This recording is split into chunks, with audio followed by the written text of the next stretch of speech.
this lady studied drama, and she was in the arts industry, and she went and she qualified for that. And over the years, she had to deny certain roles. She could not cast for certain movies because when they offered her the role, it was contrary to what she believed in, her faith in Jesus. And so she was faced, you can imagine how difficult it is. You get called in for a role, good paying money, a great opportunity, but because it's against your faith, you say no. So this was her life story.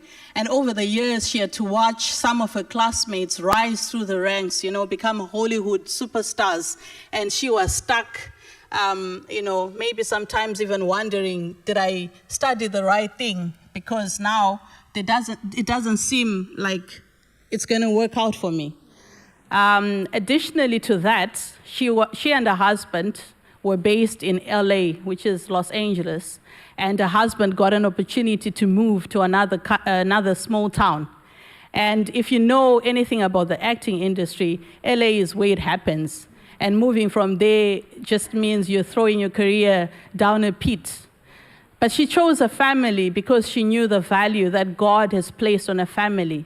So she said goodbye to LA, and she moved with her husband, and she served faithfully in her marriage and in her family. And when she got there, she just opened a school where she was training some young people in drama and acting and the like. So years go by, and she has settled that this is my lot in life, like many of us today, particularly with women. Many times, for the sake of the marriage, for the sake of the family, we say no to opportunities, and you stay with your family, you stay with your children. And sometimes when things get hard, when you're doing this thankless job, sometimes you may wonder, did I do the right thing?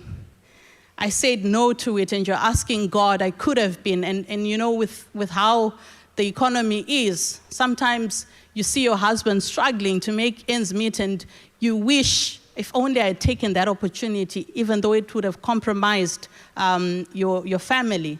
So like many of us women here today, she said no to this opportunity, and she stuck to her family. So years later, some producers sit down, and they come up with this movie called The War Room. And they are looking for a character that fits Miss Clara. Now, they are specific in the type of person they are looking for this movie. They are looking for someone who has a good track record. They're looking for someone with integrity. They're looking for a character that will not compromise this character that they want to touch lives and minister Christ.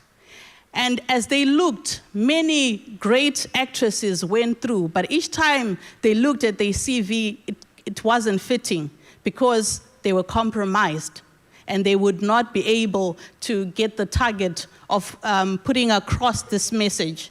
And the best person was Miss Clara. They looked at a CV, a woman of integrity, a woman